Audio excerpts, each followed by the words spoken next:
Hello students, कैसे सारे लोग। उम्मीद करता हूँ बिल्कुल ठीक होंगे। मैं मनीष आप लोगों का वेलकम करता हूँ अपने यूट्यूब चैनल HBC हर बच्चे की क्लास के अंदर। बच्चे, अब तक हम लोग नेशनल इनकम पूरी कंप्लीट कर चुके हैं, तो जाओ वो वीडियो देखो, अपनी नेशनल इनकम कंप्लीट करो। ठीक है, अब हम लोग आए हैं सेकेंड यूनिट के साथ जिसका नाम है मनी एंड बैंकिंग। ठीक है, मैक्रो इकोनॉमिक्स चल रही है आप लोगों की class twelfth macro economics second unit money and banking, जो आज हम लोग स्टार्ट करने वाले हैं। तो बिना किसी देर के हम लोग चलते हैं अपने यूनिट के तरफ। जो आज का हमारा टॉपिक रहेगा सबसे पहले बच्चे वो है बार्टर सिस्टम। बार्टर सिस्टम को पहले थोड़ा समझो, होता क्या था। आज की डेट में बार्टर सिस्टम होता है क्या, कहीं ना कहीं आपको देखने को मिल जाएगा बार्टर सिस्टम आज की डेट में भी। एग्जाम्पल सुनो, आपके घर में कोई छोटा भाई होगा या छोटी बहन होगी, या बड़ा भाई होगा बड़ी बहन होगी, आपसे कहते हैं भाई तू मेरा ये काम कर दे, मैं तेरे लिए बदले में ये काम कर दूंगा। होता है ना, यानी कि आप उसके लिए कुछ काम कर रहे हो। जैसे कि बहन बैठी है, उसने कहा भाई एक गिलास पानी दे दे, मैं तेरी शर्ट प्रेस कर दूंगी। ठीक है ना, क्या हो, काम के बदले काम हो रहा है। यहाँ पर भी क्या हो रहा है, बार्टर सिस्टम के अंदर गुड्स के बदले गुड्स ली जाती हैं या दी जाती हैं। ठीक है, exchange of goods for goods होता है। तो आज से बहुत साल पहले जब इंडस सिविलाइजेशन था, हड़प्पा सभ्यता थी, उस टाइम के दौरान तो जब पैसा यानी कि मनी इवॉल्व नहीं हुआ था, लोगों को मनी के बारे में नहीं मालूम था, तो भी लोगों की नीड हुआ करती थी अलग अलग तरह की। ठीक है ना, जैसे कि एक फार्मर है, वो अपने फील्ड्स में वीट उगाता है। क्या उगाता है? वीट उगाता है। उसको नीड है पल्सेस की, वेजिटेबल्स की या अदर थिंग्स की। इसी तरीके से कोई और दूसरा किसान हो सकता है, वो राइस उगाता है, पैडी उगाता है, उसको नीड हो सकती है वीट की। या कोई डेयरी ओनर है, यानी कि उसका गाय भैंस है, वो दूध का मिल्क को अपना क्या कहता है ज़्यादा क्वांटिटी में प्रोड्यूस करता है और आगे सेल करता है, बट विदाउट मनी। कैसे करेगा फिर वो without money? In the exchange of goods. तो बार्टर सिस्टम भी क्या होता है? एक ऐसा सिस्टम जहां पर गुड्स के बदले गुड्स को एक्सचेंज किया जाता है। एक ऐसा सिस्टम जहां पर गुड्स के बदले गुड्स को एक्सचेंज किया जाएगा, उसको बोलेंगे बार्टर सिस्टम। क्या बोलेंगे? Barter system. तो लिख सकते हैं इसके अंदर, it is a system where goods are exchanged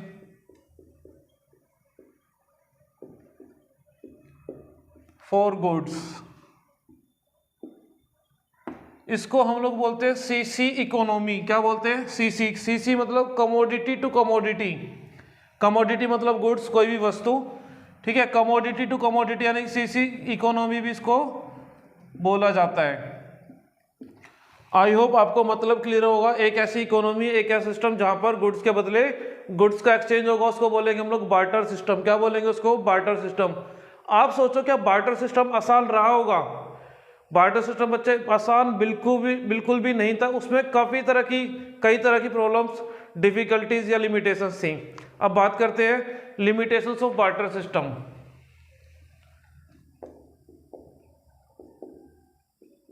limitations of barter system. सबसे पहले जो प्रॉब्लम आती है या लिमिटेशन आती है, उसको बोलते हैं हम लोग lack of double coincidence of wants. इसका मतलब समझते हैं होता क्या है बच्चे? बार्टर सिस्टम कब पॉसिबल है? बार्टर सिस्टम तभी पॉसिबल है जब एक बंदे के पास दूसरे बंदे की नीड का सामान होगा और दूसरे बंदे के पास पहले बंदे की नीड का सामान होगा। यानी कि जब सेलर के पास क्या होगा? बायर की नीड का सामान होगा, और बायर के पास क्या सामान होगा? जो सेलर की नीड है। जब दोनों की नीड सेटिस्फाई होगी तभी क्या होगा? एक्सचेंज हो पाएगा, अदरवाइज एक्सचेंज पॉसिबल नहीं हो सकता है। एक एग्जांपल लेते हैं फोर से। आप लोग इमेजिन करो एक ऐसी सिविलाइजेशन को या सिस्टम को जहां पर मनी है ही नहीं। ठीक है ना, अब मैं वहां पर कौन हूं? कोई पर्सन हूं, फोर से मैं सेलर हूं। मैं कौन हूं? सेलर हूं। मेरे पास क्या है? वीट है। मेरे पास क्या है? वीट है, गेहूं है। और मुझे नीड है कपड़े की, किसकी नीड है? क्लॉथ की, कपड़े की नीड है, कॉटन की नीड है। मैं गया मार्केट में, ठीक है। अब मार्केट कैसी होती थी? अच्छा, इसको अच्छे से समझना है ना बच्चे। इसका एक एग्जाम्पल है, ऋतिक रोशन की मूवी आई थी कुछ टाइम पहले जिसका नाम था मोहनजोदारो। आप लोग देखना, काफी हद तक समझोगे। तो हम लोग कहाँ थे? मैं एक मार्केट गया, मैं सेलर हूँ, मेरे पास क्या है? वीट है, मुझे नीड है कपड़े की, कॉटन की। मैं गया, पहले पर्सन से मिला, उसके पास क्या है? राइस है। क्या मैं एक्सचेंज कर पाऊंगा? कैसे नहीं कर सकता? क्यों? मुझे क्या चाहिए बदले में? कपड़ा चाहिए। लेकिन उसके पास क्या है? क्या है उसके पास? चावल है, राइस है। इसी तरीके से मैं सेकंड पर्सन के पास गया, ठीक है। मेरे पास वीट है, वो बोला हाँ भैया मुझे वीट की नीड है, आप मुझे वीट दे दो। मैंने बोला भाई तू मुझे बदले में क्या देगा? कहता है मिल्क ले जाओ। मैंने कहा भाई मुझे मिल्क नहीं, कपड़ा चाहिए, कॉटन चाहिए। क्या मैं इसके साथ एक्सचेंज कर पाऊंगा? अभी भी नहीं कर पाऊंगा। मैं इस तरीके से मार्केट में घूमूंगा, कई सारे लोगों से मिलूंगा, और ऐसा थोड़ा सा डिफिकल्ट हो सकता है कि मुझे ऐसा पर्सन मिले जिसके पास मेरी नीड का सामान होगा और उसके पास मेरी नीड का सामान होगा। यानी कि हम दोनों के पास एक दूसरे की नीड का सामान होगा, तभी एक्सचेंज पॉसिबल है, अदरवाइज एक्सचेंज पॉसिबल नहीं है। तो यहां पर कह सकते हैं हम लोग, इन बार्टर सिस्टम, इन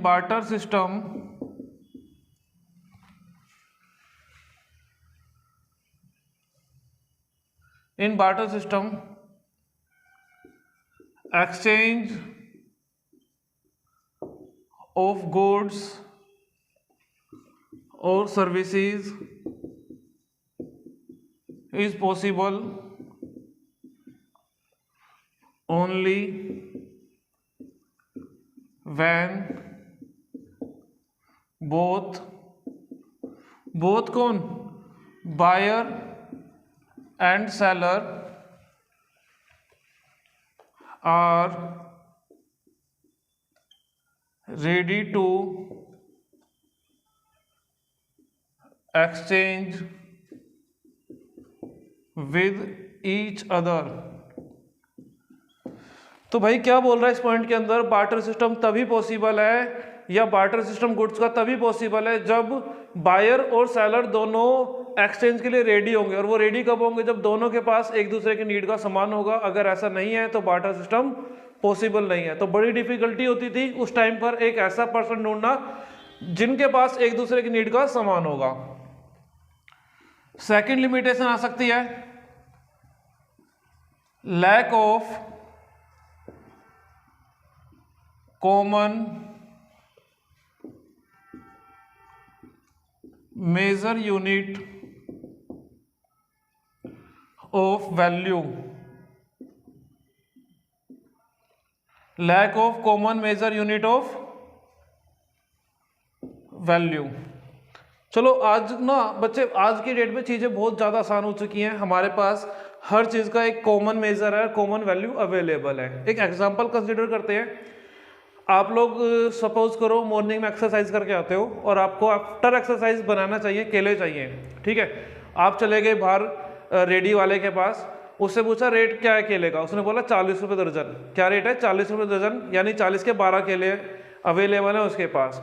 आपने कहा भैया मुझे कितने केले दो? 4 केले दे दो। कितने केले दे दो? 4 केले दे दो। तो 4 केले कितने दे देगा वो आपको? 10 रुपये के, या जितने के भी उसको डिवाइड करेंगे उतने के आपको केले दे देगा। तो उस आज के टाइम में आपको मालूम है कि अगर कोई क्वांटिटी बड़ी है उसकी स्मॉल क्वांटिटी लेनी है तो एक मेजर पॉसिबल है, कॉमन मेजर अवेलेबल है। बट पुराने टाइम में क्या था, जो गुड्स होती थी या कमोडिटीज होती थी वो इक्वल मेजर की या इक्वल वैल्यू की नहीं होती थी। क्या नहीं होती थी? इक्वल मेजर या इक्वल वैल्यू की नहीं होती थी।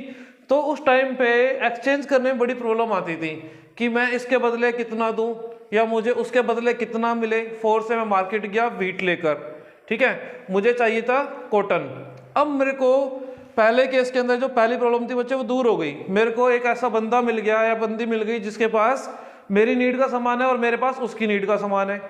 चलो जी, अब बात आती है कि हम लोग एक्सचेंज किस टर्म में करेंगे। मेरे पास है देने के लिए एक बोरी गेहूं, बोरी समझते हो? बैग, ठीक है, एक बैग गेहूं का है मेरे पास एक्सचेंज के लिए। अब वो लेकर आई एक पूरा कपड़ा लेकर आई है जो कि रोल होकर बंडल लेकर आई पूरे कपड़े का। क्या वो पूरा बंडल मुझे दे देगी एक बोरी गेहूं के बदले? अब यहाँ पर एक फिर पंगा आ जाएगा कि उसकी वैल्यू को डिटरमाइन कैसे करा जाए कि भैया अब जो आपके एक बोरी गेहूं है, एक बैग गेहूं है, उसकी वैल्यू कपड़े में कितना होगी। तो यहाँ पर जनरली क्या होता था, एक बंदे को सफर करना पड़ता था, अफसोस करना पड़ता था कि भाई मेरी चीज सस्ते में चली गई या मैं बेवकूफ बनकर आ गया। तो ऐसा पॉसिबल था। अब हम लोग कह सकते हैं यहां पर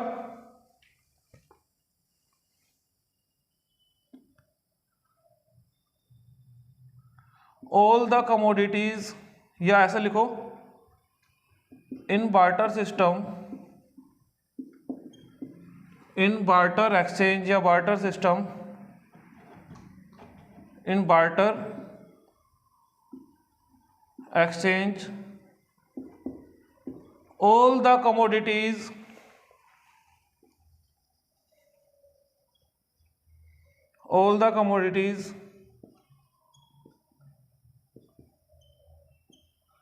have no common value and there is no common measure. Measure क्या होगा यहाँ पर? यूनिट। यूनिट के टर्म्स में मेजर पॉसिबल नहीं है। There is no common measure of goods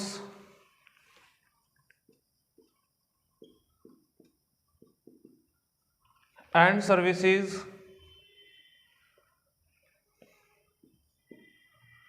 for transaction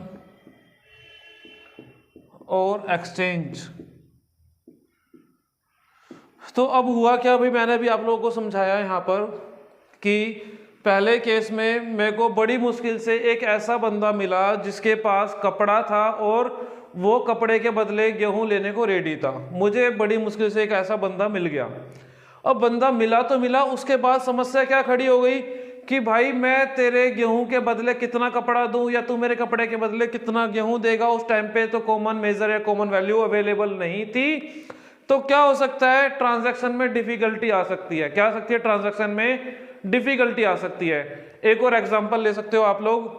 suppose करो कोई ऐसा बंदा है जो भैंस लेकर आया है, गाय लेकर आया है मार्केट के अंदर एक्सचेंज के लिए। एक्चुअली क्या था, उस पर्सन के पास क्या है, सिर्फ गाय भैंस है, ढोर डंगर है, उसके पास एनिमल्स है, पेट एनिमल्स हैं जो वो मिल्क वगैरह के लिए यूज करता था।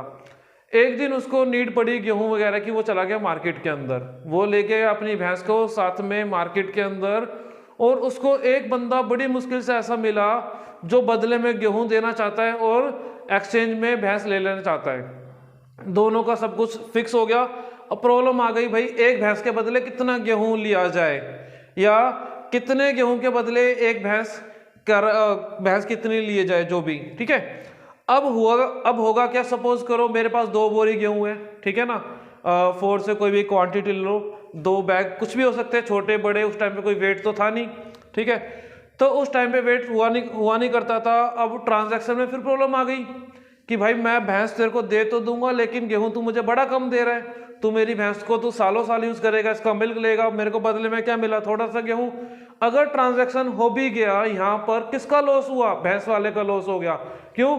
उसने बदले में कुछ ज्यादा वैल्यू दे दी एज कंपेयर टू वीट, क्योंकि उसको वीट मिला कम। वीट तो उसको 2 महीने 4 महीने 6 महीने में कंज्यूम हो जाएगा, लेकिन भैंस की जो वैल्यू है बेटा वो तो साल 6 साल चलने वाली है। ऐसा पॉसिबल है। तो यहाँ पर जनरली क्या होता था, अगर कोई 2 बंदे आपस में ऐसे टकरा भी जाते हैं जिनके पास एक दूसरे की नीड का सामान है, तो प्रॉब्लम आती थी किसकी, कॉमन मेजर यूनिट की। चलो ट्रांजैक्शन अगर हो भी जाता है, आफ्टर ट्रांजैक्शन भी एक बंदा जनरली क्या करता है, सफर करता है, उसको अफसोस होता है कि भाई मैंने अपनी चीज सस्ते में निकाल दी, उसकी इतनी कम वैल्यू नहीं थी। ये चीज उसको बाद में रियलाइज होती है और उसके बाद अगेन वही प्रॉब्लम स्टार्ट हो जाती है। तो 2 लिमिटेशन देख ली हम लोगों ने बार्टर सिस्टम की। एक तो डबल कॉन्सिडेंस हो गया, एक हो गया lack of common measure of unit of value. I hope आपको दोनों पॉइंट क्लियर हुए होंगे। मैं थोड़ा साइड होता हूं, आप प्लीज इसका स्क्रीनशॉट ले या इसको नोट कर लीजिए। एंड देन मैं इसको रफ करता हूं, थोड़ा स्पेस चाहिए मेरे को। और मैं अपना थर्ड लिमिटेशन के ऊपर चलता हूँ। आई होप आपने स्क्रीनशॉट लिया होगा इसका, या इसके आप नोट बनाते रहेंगे साथ में। चलिए मैं इसको रफ करता हूँ और अपने थर्ड पॉइंट पर चलते हैं, थर्ड लिमिटेशन पर।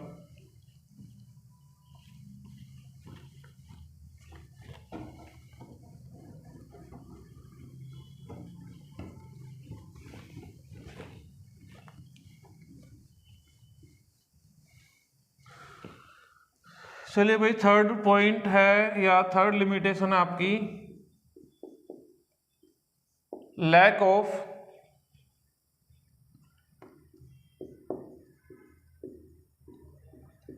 स्टैंडर्ड ऑफ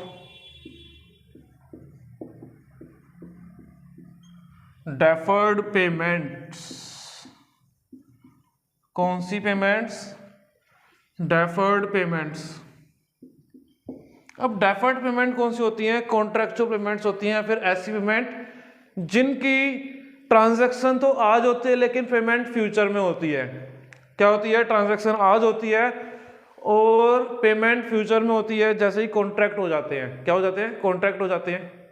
एक छोटा सा एग्जांपल, आज की डेट में आप सोचो, प्रेजेंट डेज के अंदर आप ऑनलाइन शॉपिंग करते हो, आपने कोई भी अपने लिए ड्रेस मंगा ली या स्वेटर मंगा लिया, कपड़े मंगा लिए, वट एवर, मोबाइल फोन मंगा लिया, और आपने ऑप्शन चूज कर लिया कैश ऑन डिलीवरी का। क्या ऑप्शन चूज करा? कैश ऑन डिलीवरी का। आपके पास सामान आया, डिलीवर हुआ, फोर से वॉशिंग मशीन है। क्या है? वॉशिंग मशीन आपने ऑनलाइन मंगाई, आपने आई, देखी, रखी, ऑप्शन कैश ऑन डिलीवरी आपने चूज किया हुआ था। मशीन का बॉक्स वगैरह ओपन किया, हाँ देखा भाई अब मेरी मशीन बिल्कुल ओके कंडीशन के अंदर है, देन आपने क्या कर दिया? पेमेंट कर दिया।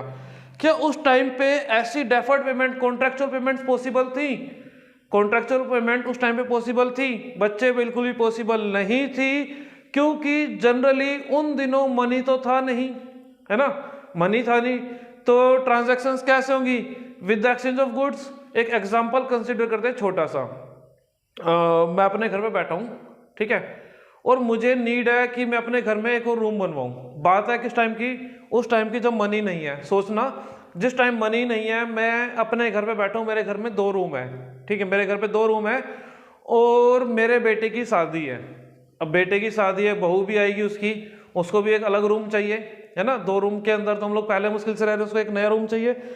अब मैंने एक रूम बनवाने के लिए मैंने क्या करा? एक मिस्त्री को बुलवा लिया, ठीक है। जिस टाइम मिस्त्री आया उस टाइम पर मैं अपना काम कर रहा था। अच्छा, एक चीज मैं सपोज करो, मैंने मिस्त्री को ऑफर किया खाने के लिए भुट्टा, कॉर्न जिसको कहते हैं। आप लोग आप कमेंट करके बताइएगा कि भाई आपकी लैंग्वेज में जो भुट्टा होता है, भुना हुआ कॉर्न, ठीक है ना, मक्का जिसे कहते हैं, उसको भून कर खाते हैं, आपकी लैंग्वेज में क्या कहते हैं उसको, ठीक है। मैंने उसको मिस्त्री को भुट्टा ऑफर किया, मिस्त्री ने मक्का खाई, मिस्त्री मक्का खाया। अब हम लोग के बीच में जो बातचीत थी वो हुई, उसने कहा ठीक है मैं आपका ये मकान बना दूंगा, ये जो भी रूम है आपका मैं बना दूंगा। अब उसने मेरा रूम बनाया, लेकिन उस टाइम पर एक हम लोगों ने डील करी। क्या डील करी? कि जब मेरा रूम तैयार हो जाएगा और मेरी फसल जो लगी हुई है, मैं फोर से फार्मर हूँ, अपने फार्म के अंदर कॉर्न यानी मक्का उगाता हूँ, ठीक है। अब मैं मक्के की फार्मिंग करता हूँ अपने में, और वो मिस्त्री बोला कि भाई मैं आपका रूम बना दूंगा, लेकिन बदले में मेरे को आप एक काम करना, जो भी 100 मक्का या 1000 मक्का वटेवर जो भी दे देना, आपकी जो मक्का है काफ़ी अच्छी है, इसके दाने काफ़ी अच्छे हैं, ठीक है ना। अब वो आया, मकान बना गया मेरा। अब जब मेरी फसल कटाई हुई, भुट्टा जब रेडी हुआ, मतलब जो मक्का थी रेडी हुई, उस दौरान बाय चांस ऐसा हुआ कि due to some environmental changes, या बारिश अच्छी नहीं थी या खाद की कमी रह गई, मेरी मक्का में उतने दाने नहीं आ पाए जितने कि उसने सोचे थे। वो इस बात पर खुश हुआ था कि हाँ भाई मुझे इतनी अच्छी मक्का मिलेगी। एक्चुअली होता भी उस टाइम पर था, ज़्यादा चीज़ें अवेलेबल थी नहीं, इन चीज़ों में लोग खुश हो जाते थे। उसको वैसी चीज़ नहीं मिली जैसी दिखाई गई थी, तो हमारी बातचीत खराब हो गई। या फिर एक और एग्जांपल ले लो, मैंने उसको कहा भाई मैं तेरे को 6 बोरियां गेहूं दूंगा। क्या दूंगा? 6 बोरी गेहूं दूंगा। मैंने अपना एग्जांपल वगैरह, अपना कैलकुलेशन वगैरह सेट किया कि भैया 20 बोरी गेहूं उगाता हूं मैं, ठीक है, और 10 अपने फैमिली के लिए, 6 किसान को दे दूंगा, 4 बची मार्केट में सेल कर दूंगा। But due to some conditions उस साल वीट की प्रोडक्टिविटी कम हो गई। क्या हो गया? वीट की प्रोडक्टिविटी कम हो गई। अब मिस्त्री ने मेरा कमरा बना दिया, उसके बाद वीट रेडी हुआ, कहता भाई मेरी पेमेंट कर दो। अब मैं भाई टेंशन में आ गया। किस बात की टेंशन के अंदर? वीट को मैंने 6 बोरी देने का वादा किया था और मेरी नॉर्मल कंडीशंस के अंदर प्रोडक्शन होता था 20 बोरी का, लेकिन इस साल मेरी सिर्फ 15 बोरी हो पाई, 5 बोरी की शॉर्टेज हो गई। क्या मैं अब उसको 6 बोरी दे सकता हूं? अगर दे दी तो मुझे प्रॉब्लम, क्योंकि मुझे सेल भी करना है थोड़ा बहुत दूसरी चीजों के लिए और अपने फैमिली कंजप्शन के लिए भी रखना है। और अगर उसको 6 बोरी नहीं देता हूं, वो आगे फ्यूचर में मेरा काम नहीं करेगा। तो उस टाइम पर होता क्या था, जो भी डेफर्ड पेमेंट होती थी या कॉन्ट्रेक्चुअल पेमेंट होती थी उसमें बड़ी डिफिकल्टी आया करती थी। हम लोग इसको लिख सकते हैं under barter system, under barter system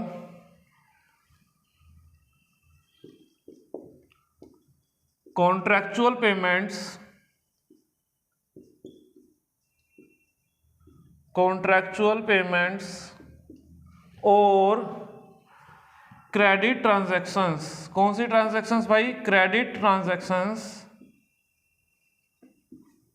credit transaction कौन सी होती है? जो उधारी पर होती हैं, ठीक है ना।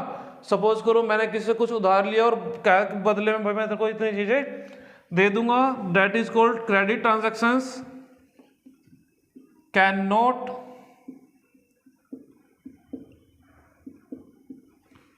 Take place with ease. Problem क्या आ सकती है? बस आसानी से ये क्रेडिट ट्रांजैक्शंस या फिर डेफर्ड पेमेंट नहीं हो सकती थी। प्रॉब्लम क्या आती थी? सेम काइंड एंड क्वालिटी की गुड्स प्रोड्यूस नहीं कर पाया तो भी प्रॉब्लम हो गई। इस तरीके से हमारी 3 लिमिटेशंस होती हैं। इसके बाद 4th और लास्ट लिमिटेशन पर चलते हैं, जिसका नाम है हमारा lack of store of wealth.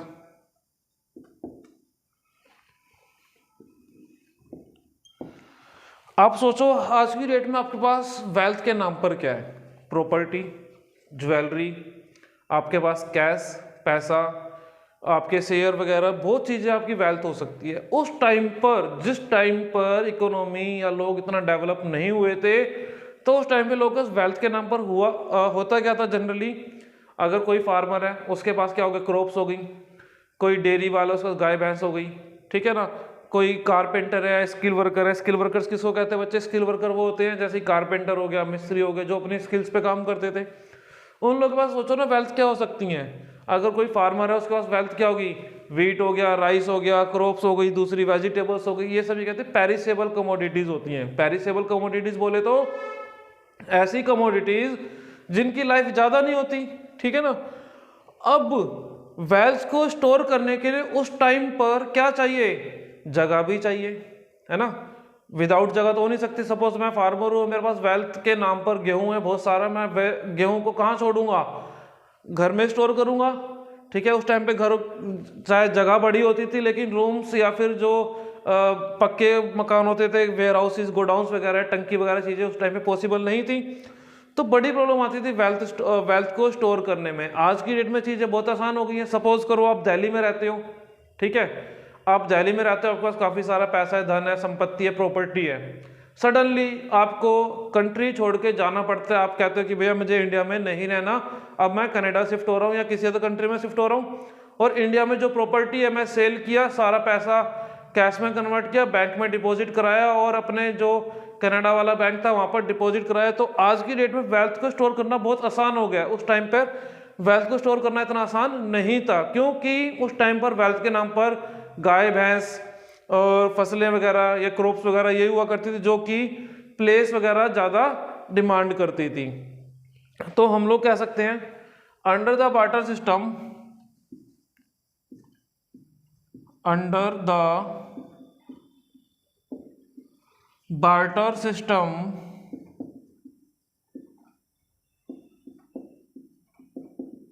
Storing of wealth,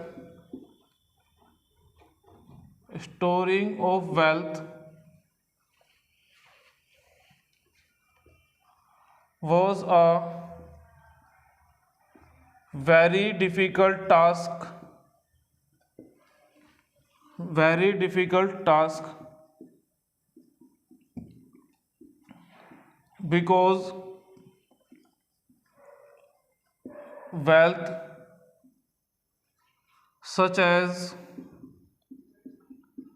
crops and animals need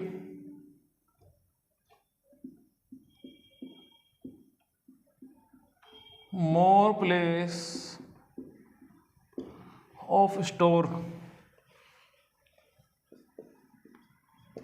ठीक है ना। तो उस टाइम पे जो मोस्टली वेल्थ हुआ करती थी किसके, क्रॉप्स में होगी जनरली, या एनिमल्स के टर्म्स में होगी। और वो क्या होगी, उसको आपके पास बहुत सारा क्रॉप पड़ा है, गेहूं पड़ा हुआ है, इसको स्टोर कहाँ करोगे, एक नए रूम के अंदर। आपके पास रहने के लिए 2 रूम है, ठीक है ना। अब एक रूम अगर आप गेहूं को रख दोगे सारा, तो रहोगे कहाँ पे। चलो आपने जैसे तैसे एडजस्ट किया, एक रूम के अंदर गेहूं को स्टोर भी कर दिया। प्रॉब्लम आती है कि भाई उसमें कीड़ा लग सकता है, ठीक है ना, चूहे लग सकते हैं, फसल खराब हो सकती है, सड़ सकती है, गल सकती है। अगर फसल को ठीक से स्टोर नहीं करा गया, प्रॉपर मेडिकेशन वगैरह उस टाइम पे नहीं हुई, तो बीमारियां फैल सकती हैं, ठीक है ना। फसल सड़ेगी, बदबू आएगी, रहना मुश्किल हो जाएगा। बड़े तरह के डिफिकल्टीज आया करती थी वेल्थ को स्टोर करने में। लेकिन आज की डेट में ये सारी प्रॉब्लम्स खत्म हो गई हैं।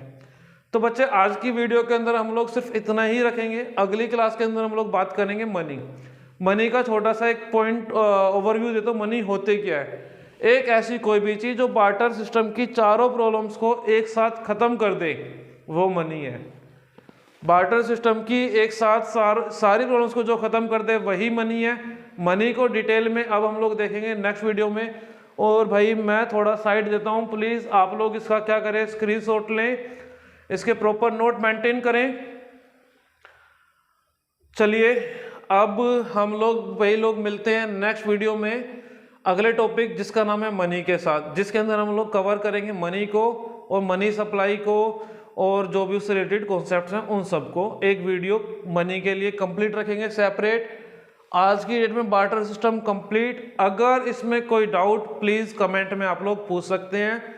और एक बात भाई मैं बार बार आप लोगों को बोल रहा हूँ, लाइक सब्सक्राइब एंड शेयर भाई प्लीज बार बार ना बुलवाओ, आप लोग खुद से कर दो जब भी वीडियो देखो। और हाँ, ये वीडियो कहाँ तक स्प्रेड हो रही है, जहाँ जहाँ बच्चे लोग देख पा रहे हैं, मुझे अपने सिटी का, अपने स्टेट का जो भी नेम है कमेंट बॉक्स में बताएं कि भाई हमारी वीडियो कहाँ तक स्प्रेड हो चुकी है। चलिए बाय बाय, टेक केयर, मिलते हैं नेक्स्ट वीडियो में। चलिए बाय बाय।